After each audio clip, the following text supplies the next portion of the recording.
მეგობრებო, თუ გონიათ რომ ილიამ უკვე ყველაფერი დაამტკიცა, ძალიან ცდებით. თუ ამ ვიდეოს ახლავე გამორთავთ, თქვენ გამოტოვებთ წლის მთავარ სპორტულ ანალიზს და ალბათ ცხოვრების მთავარ შეცდომასაც დაუშვებთ. რატომ? იმიტომ რომ ის, რასაც ვიდეოს შუა ნაწილში გაჩვენებთ, საერთოდ ამოგიყირავებთ წარმოდგენას იმაზე, თუ ვინ არის სინამდვილეში ილია თოფურია და რატომ ეშინია მასთან გალიაში შესვლა ყველას, მათ შორის ჯასტინ გეიჯისაც. გამარჯობა საქართველო. მოემზადეთ, რადგან დღეს განვიხილავთ დაპირისპირებას, რომელიც სპორტულ სამყაროს შეზანზარებს. ილია მატადორი თოფურია versus ჯასტინ გეიჯი. დიახ, ილიამ ოფიციალურად დაადასტურა, ის ბრუნდება და მისი სამიზნე სწორედ გეიჯისა და პედი პიმბლეტის ორთაბრძოლის გამარჯვებული იქნება. დაფიქრებულ ხართ რა ხდება ახლა UFC-ში? ჩვენ თვალწინ ისტორია იწერება. ილია აღარ არის უბრალოდ კარგი მებრძოლი. ის არის ფენომენი.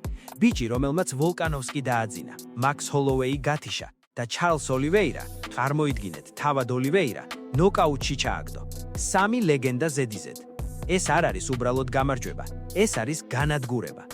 რატომ არის ეს ბრძოლა ასეთი მნიშვნელოვანი? ბევრი ამბობს, რომ გეიჯი ყველაზე ძალადობრივი მებრძოლია ორგანიზაციაში. კაცი ავარია. მაგრამ მოდით რეალობას ჩავხედოთ თვალებში. ილია ახლა თავის პიკშია. ის 28 წლისაა, სავსეა ენერგიით, ტექნიკით და რაც მთავარია, ქართული ჟინით. გეიჯი? ჯასტინი ლეგენდაა, მაგრამ მისი საუკეთესო წლები, მოდით ვაღიაროთ, 3-4 წლის წინ დარჩა.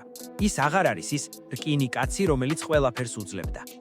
თქვენ ალბათ გიკვირთ, კარგი, მაგრამ გეიჯი ხომ NCAA-ის პირველი დივიზიონის მოჭიდავეა. კი, არის, მაგრამ როდის გინახავთ ჯასტინი ჭიდაობდეს? მას ურჩევნია თავი ალეწოს ვინმეს ან თავად მიიღოს მძიმე დარტყმა, ვიდრე პარტერში გადავიდეს. და აი აქ იწყება ყველაზე საინტერესო. ილია ხომ მხოლოდ მოკრივე არ არის. მას შავი კამარი აქვს ბრაზილიურ ჯიუ-ჯიტსუში. ის, რაც მან ოლივეირასთან გააკეთა, მსოფლიოს საუკეთესო გრეპლერთან. უბრალოდ ფანტასტიკა იყო. მე ხშირად ვეკითხები საკუთარ თავს. კიდევ რა უნდა გააკეთოს ამ ბიჭმა, რომ მსოფლიომ საბოლოოდ აღიაროს როგორც ყველა დროის საუკეთესო GOAT. მან უკვე 2 წონით კატეგორიაში აიღო კამარი. ეს ხომ მხოლოდ რჩეულთა ხვედრია. კონორ მაკგრეგორი, დანიელ კორმიე და ახლა ილია. ჩვენი ილია. მეგობრებო, სანამ შემდეგ თაროზე გადავალთ, სადაც დეტალურად განვიხილავთ გეიჯის სუსტ წერტილებს, ერთი თხოვნა მაქვს. თუ გინდათ, რომ ქართული სპორტული კონტენტი უფრო ხშირად ხვდებოდეს თქვენს ფიდში და წლის ბოლოს, როცა მილიონიანი არხი გავხდებით, თქვათ, რომ თავიდანვე ჩვენთან იყავით, გამოიწერეთ არხი. ეს უფასოა, ჩვენ კი დიდი მოტივაციაა. ახლა კი გადავიდეთ მთავარზე. რატომ ფიქრობს მთელი ამერიკა, რომ გეიჯის შანსი აქვს და რატომ ვცდებით ჩვენ, როცა ამის გვეშინია? ახლა კი მოდით ვისაუბროთ იმაზე, ვინ უნდა დაუდგეს წინ ჩვენს მატადორს. ჯასტინ გეიჯი, კაცი, რომელსაც UFC-ში ყველაზე ძალადობრივი მებრძოლის ტიტული ტყუილად არ მიუღია. ის არ გამოდის ბრძოლაში მოსაგებად, ის გამოდის იმისთვის, რომ იქაურობა სასაკლაოდ აქციოს. გეიჯი ამბობს, რომ გალიაში ავტოკატასტროფებს აწყობს. მაგრამ მოდით სიმართლეს თვალებში ჩავხედოთ. რამდენ ავტოკატასტროფას გაუძლებს ადამიანის ორგანიზმი, სანამ საბოლოოდ არ დაიშლება. ბევრი ექსპერტი დასავლეთში ჯასტინს ისე უყურებს, თითქოს ისევ 2020 წელი იყოს. მაგრამ მეგობრებო, ჩვენ ხომ რეალისტები ვართ. გეიჯი უკვე 35 წელს გადაცილებულია. კრივისა და MMA-ის სამყაროში ეს ის ასაკია, როცა შენი რეაქცია წამიერად ნელდება, ხოლო მიღებული დარტყმების ბარგი, რომელსაც წლები ატარებ, მხრებს გიძიმებს. გახსოვთ მისი ბოლო ბრძოლა მაქს ჰოლოვეისთან, ის ნოკაუტი. ეს არ იყო უბრალოდ წაგება, ეს იყო სიგნალი, რომ ჯასტინის ყბა აღარ არის ისეთი მტკიცე, როგორც ადრე. რატომ არის გეიჯი მაინც საშიში? არ იფიქროთ, რომ ჯასტინს ჩამოწერას უპირებ. არა, ის ისევ ის კაცია, რომელმაც რაფაელ ფიზიევი დაამარცხა და დასტინ პორიე წარმოუდგენელი ჰაიკიკით გათიშა. მისი სტილი მარტივია და სასტიკი. ის მოგიახლოვდება, დაგირტყამს ფეხში ისე, რომ კუნთი გაგიწყვდეს. ლოუ-კიკები მისი მთავარი იარაღია და მერე ეცდება თავი მოგაძროს თავისი ოვერჰენდით. მაგრამ აი აქ შემოდის ილია თოფურიას გენიალურობა. დაფიქრებულ ხართ, რა განსხვავებაა მათ კრივს შორის? გეიჯი ეს არის ქაოსი. ის ისვრის დარტყმებს იმ იმედით, რომ ერთი მაინც მოგხვდებათ და დაგაგდებთ. თოფურია ეს არის ქირურგიული სიზუსტე. ილიას ყოველი მოძრაობა გათვლილია, მისი დუაბები, მისი სხეულის მუშაობა, ის არ ხარჯავს ზედმეტ ენერგიას. ავტორისეული ფიქრები. აი თქვენ გეკითხებით, გინახავთ ოდესმე ილია პანიკაში? გინახავთ, რომ ვინმეს მისთვის რიტმი აერიოს?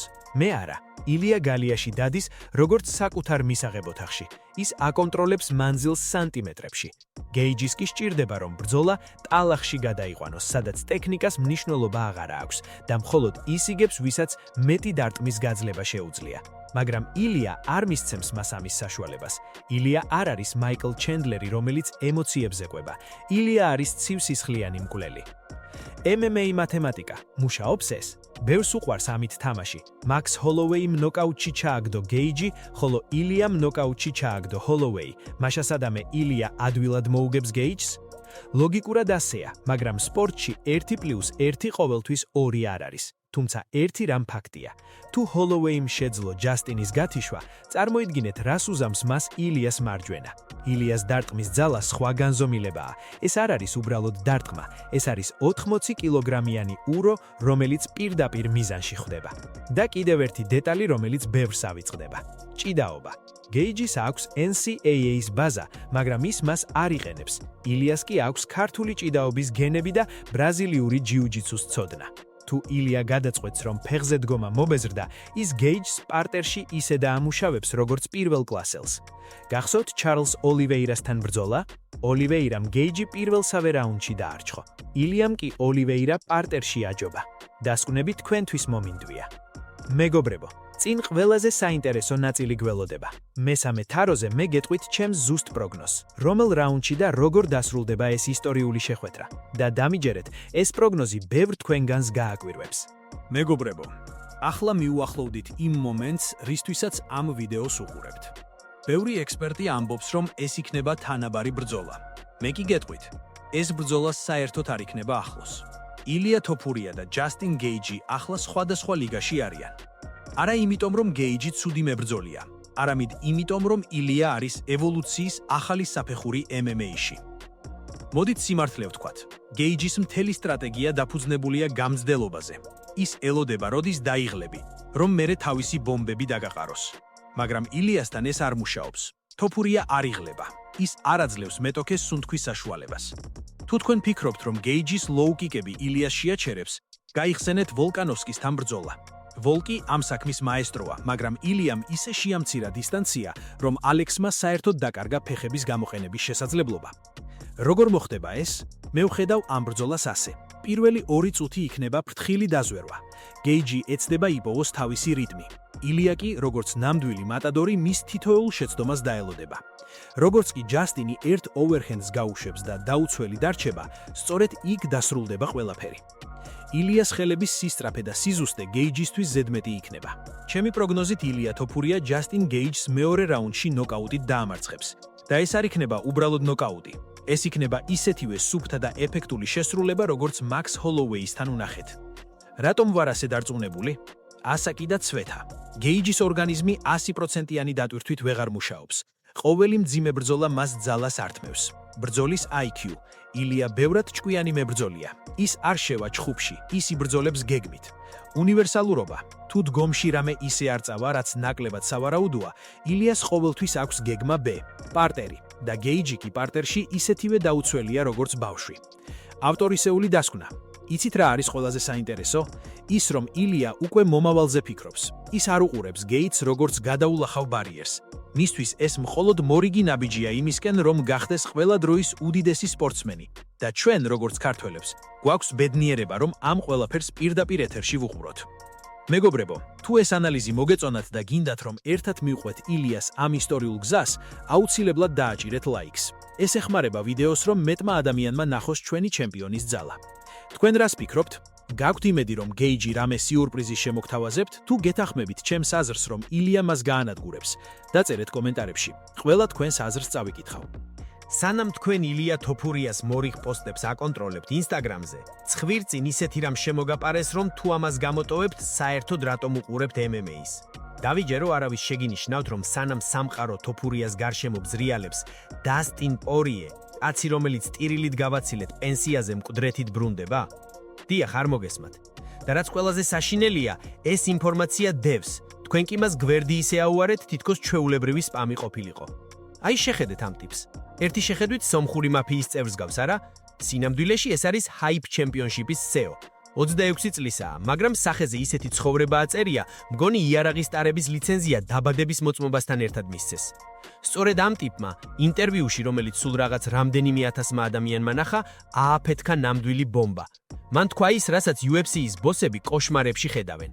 რა ხდება სინამდვილეში? გახსოვთ არმან სარუკიანის ბრძოლა შარა ბულეთთან? ან ის რეალიტი შოუ, სადაც ხამზად ჩიმაევი და სარუკიანი ერთმანეთს ეხებოდნენ? ეს ყველაფერი სწორედ ამ საეჭვო ორგანიზაციამ გააკეთა. მათ აქვთ ფული, აქვთ კავშირები და რაც მთავარია, აქვთ თავხედობა, რომ პენსიიდან ნებისმიერი ლეგენდა გამოიყვანონ. მათ თქვეს, რომ აწარმოებენ მოლაპარაკებებს დასტინ პორიესთან. ავტორისეული ფიქრები. აი გულზე ხელის დადებით მითხარით, ხომ გჯეროდათ პორიეს საბოლოო გამოსამშვიდობებელი სიტყვის? მე არა, იმიტომ რომ მებრძოლის სული ნარკომანის სულს გავს. ორიემ თავად აღიარა, კარგად ვცხოვრობ, მაგრამ მენატრება. ყოველდღე ვებრძვი საკუთარ თავს, რომ გალიაში არ შევხტეო. ეს ვაკუუმი, რომელიც მის შიგნითაა, ხო მხოლოდ სისხლით და ადრენალინით ივსება. და როცა ვიღაც სომხური მაფიოზი მილიონებს უფრიალებს ცხვირწინ, დასტინიც ისევე ტყდება, როგორც ყველა ჩვენგანი ხელფასის წინადღეს. ეს არ არის უბრალოდ ჭორი.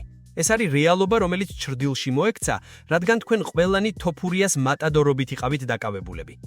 ვიდეოს შუაში გაჩვენებთ, რატომ არის ეს ბრძოლა ილიასთვისაც საფრთხის შემცველი. მაგრამ მანამდე, მოდით ამ სომხურ სქემას ჩავუღრმავდეთ. ახლა ალბათ ბევრი თქვენგანი იტყვის. კარგი რა, ვიღაც სომეხმა ესეომ რაღაც თქვა და შენს დაიჯერეო. მესმის თქვენი სკეპტიციზმის, მაგრამ მოდით ტვინი ჩავთოთ. ამ ორგანიზაციამ უკვე ჩამოიყვანა მერაბ დვალიშვილი. მათთან იბრძოლა სარუკიანმა, ჩიმაევმა. ფული აქვთ? აქვთ. პორიეს ფული უნდა. თუმცა აქ არის ერთი მაგრამ. ეს არ იქნება ჩვეულებრივი MMA ბრძოლა, სადაც ერთმანეთს თავებს ალეწავენ.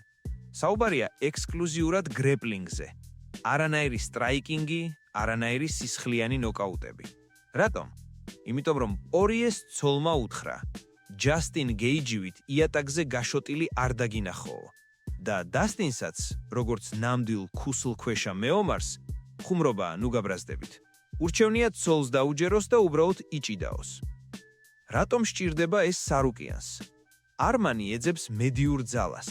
მას სჭირდება, რომ ამერიკულმა პუბლიკამ გაიცნოს. პორიე კი საუკეთესო სატყუ არაა. წარმოიდგინეთ გაყიდვები, ლეგენდარული დასტინი არმანის წინააღმდეგ. ეს ბრძოლა გვიჩვენებს რა დონეზეა სარუკიანის გრეპლინგი მახაჩევთან შედარებით. და რაც მთავარია, ეს არის პირდაპირი გზავნილი ილია თოფურიასთვის. თითქოს არმანი ამბობს, ილია, ნახე მე იმ ლეგენდებს ვამუშავებ პარტერში, რომლებსაც შენ დგომში ებრძვი. ავტორისეული ფიქრები. თქვენ გჯერათ, რომ პორიეს შანსი აქვს სარუკიანთან ჭიდაობაში? მე პირადად არა. პორიეს გრეპლინგი კარგია, მაგრამ სარუკიანი არის მანქანა, რომელიც სპეციალურად ამისთვისაა შექმნილი. თუმცა ჩვენთვის, მაყურებლისთვის, ეს მაინც კამფეტია. ეს ისეთი ბრძოლაა, რომელსაც მაშინაც უყურებ, როცა იცი, რომ შედეგი ალბათ წინასწარ განსაზღვრულია. ეს არის შოუ, ეს არის ფული და ეს არის UFC-ს გვერდის ავლით გაკეთებული დიდი მაქინაცია. მაგრამ იცით რა არის ყველაზე გიჟური ამ ამბავში? ინტერვიუს ბოლოს იმ ტიპმა ახსენა კიდევ ერთი სახელი. კაცი, რომლის დაბრუნებაზეც მთელი პლანეტა ოცნებობს. და თუ ეს მართალია, მაშინ პორიეს დაბრუნება მხოლოდ საბავშვო ბაღი იქნება იმასთან შედარებით, რაც გველოდება. აი აქ კი ნამდვილად ბნელა. იმავე ინტერვიუში ესეომ თქვა, თუ პორიესთან არ გამოგვივა, ჩვენ ვესაუბრებით სხვა მებრძოლს, რომლის დაბრუნებაც ყველას უნდა. ვინ შეიძლება იყოს ეს?